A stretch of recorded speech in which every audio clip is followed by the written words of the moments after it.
Prostate cancer পুরুষের prostate গ্রন্থি থেকে উৎপত্তি হয়। প্রোস্টেট গ্রন্থি সাধারণত মোচথলির নিচে অবস্থিত। এটি একটি স্লো গ্রোয়িং ক্যান্সার। সাধারণত দেখা যায় এটি চিকিৎসায় সম্পূর্ণ সুস্থ হয়, কিন্তু যদি সঠিক সময়ে চিকিৎসা না করে সেক্ষেত্রে এই ক্যান্সার সারা শরীরে ছড়িয়ে পড়তে পারে এবং খুবই খারাপ পর্যায়ে রোগী চলে যেতে পারে। প্রতি বছর বিশ্বে প্রায় 14 লাখ নতুন রোগী প্রোস্টেট ক্যান্সারে শনাক্ত হয়। দেখা গিয়েছে বিশ্বে প্রোস্টেট ক্যান্সারের অবস্থান পুরুষের মধ্যে দ্বিতীয়, এবং এর ঝুঁকি দেখা গিয়েছে পশ্চিমা দেশগুলোতে বেশি, তবে অন্যান্য দেশগুলো পিছিয়ে নেই। অন্যান্য দেশেও এখন প্রোস্টেট ক্যান্সারের সংখ্যা বৃদ্ধি পাচ্ছে।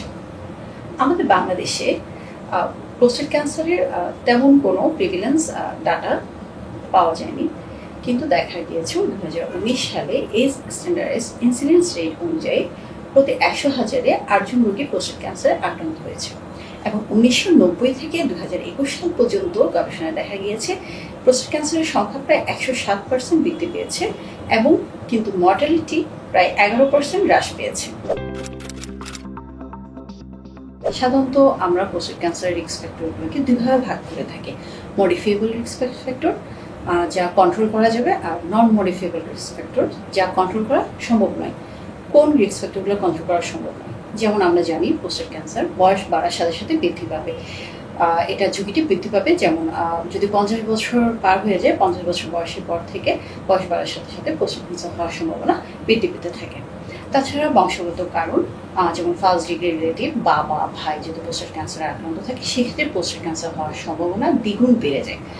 এছাড়াও কিছু জেনেটিক মডিফিকেশন, মিউটেশন বলি আমরা, যেমন BRCA1-2, এইসব জিন যদি ইভেন মা, বোন বা খালাদের কারো যদি এসব জিনের কারণে ব্রেস্ট ক্যান্সার, ওভারিয়ান ক্যান্সার হয়ে থাকে, সেই পুরুষদের ক্ষেত্রেও প্রোস্টেট ক্যান্সার হওয়ার সম্ভাবনা বৃদ্ধি পায়। এবার আসুন মডিফিয়েবল রিস্ক ফ্যাক্টর। মডিফিয়েবল রিস্ক ফ্যাক্টর কি? যা আমরা কন্ট্রোল করতে পারবো, যা কন্ট্রোলের মাধ্যমে প্রোস্টেট ক্যান্সার হওয়া থেকে বিরত থাকা সম্ভব। যেমন ডায়েট। সাধারণত প্রোস্টেট ক্যান্সার হয়ে থাকে ফাস্টফুড খাওয়ার কারণে, লো ফাইবারযুক্ত খাবার খাওয়ার কারণে, এবং অতিরিক্ত তেল, চর্বি, ভাজা পোড়া খাওয়ার কারণে হতে পারে। এবং শারীরিক পরিশ্রম যারা কম করে, কায়িক পরিশ্রম কম করে, নিয়মিত ব্যায়াম করে না, তাদের ক্ষেত্রে প্রোস্টেট ক্যান্সার হওয়ার ঝুঁকিটা বৃদ্ধি পায়। অতিরিক্ত ওজন, মেদ, এটা প্রোস্টেট ক্যান্সারের ঝুঁকির অন্যতম কারণ। এছাড়াও কিছু কেমিক্যাল এক্সপোজার, কিছু ইনফ্লামেশন, যেমন প্রোস্টেটের কিছু ইনফেকশন, প্রোস্টাইটিস, এগুলো থেকে প্রোস্টেট ক্যান্সার রূপ নিতে পারে। একটু সচেতন হওয়া এবং জীবনযাত্রার মানের পরিবর্তনের মাধ্যমে প্রোস্টেট ক্যান্সার এড়ানো সম্ভব।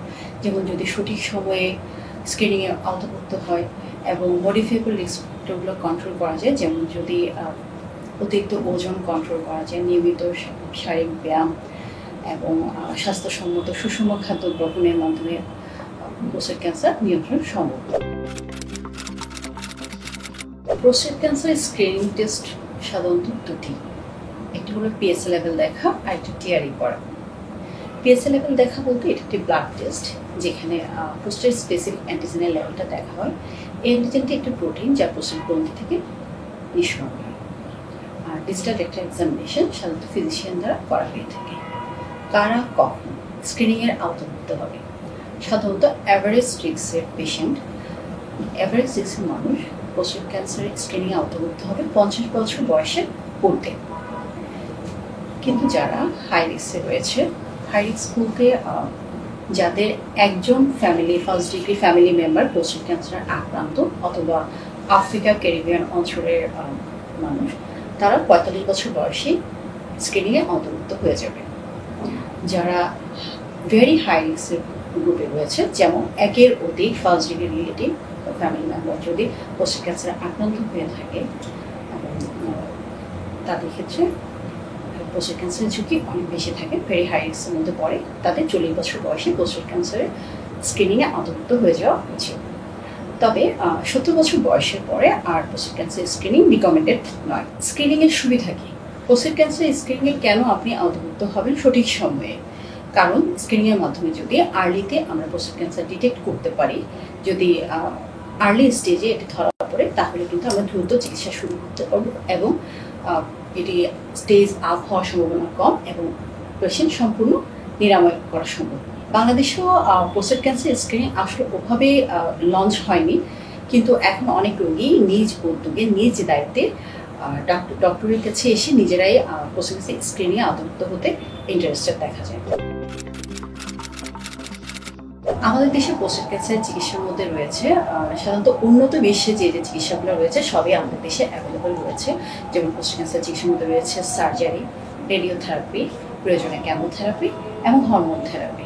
Hormone therapy androgen deprivation therapy নামে পরিচিত, যা সব প্রতিটি পেশেন্টই সাধারণত প্রিসিশন মেডিসিন। এখন দেখা যায় তার পর্যায় অনুযায়ী, তার রিস্ক ক্যাটাগরাইজেশন অনুযায়ী প্রত্যেকটা পেশেন্ট তার রোগের ধরন অনুযায়ী ট্রিটমেন্ট পেয়ে থাকে এবং এক একজন রোগীর ক্ষেত্রে সেটি এক এক রকম চিকিৎসা।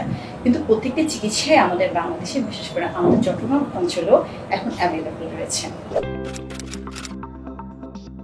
প্রত্যেকটা চিকিৎসারই কিছু সাইড এফেক্ট থাকতে পারে। প্রোস্টেট ক্যান্সারের ক্ষেত্রেও এই চিকিৎসার কারণে যৌনক্ষমতা হ্রাস পেতে পারে, হাড়ের ক্ষয় হতে পারে, প্রস্রাবের দীর্ঘস্থায়ী শরীরে ব্যথা অনুভূত হতে পারে, হাড়ে ব্যথা অনুভূত হতে পারে, রোগীর অবসাদ বা ক্লান্তি ভাব থাকতে পারে। অন্যান্য ক্যান্সারের মতো প্রোস্টেট ক্যান্সারও চিকিৎসা পরবর্তী সময়ে যে কোনো সময়ে আবার ফিরে আসতে পারে। দেখা গিয়েছে অপারেশনের পরও প্রতি 5 বছরের মধ্যে দেখা যায় 20 থেকে 30% লোকে আবার রিকারেন্স নিয়ে ফিরে আসতে পারে। অন্যান্য ক্যান্সারের মতো প্রোস্টেট ক্যান্সারও চিকিৎসা পরবর্তী সময় এটি আবার যে কোনো সময় ফিরে আসতে পারে। সাধারণত দেখা গিয়েছে সার্জারি করার পরও 5 বছরের মধ্যে 20 থেকে 30% রোগীর আবার রিকারেন্স নিয়ে আসতে পারে।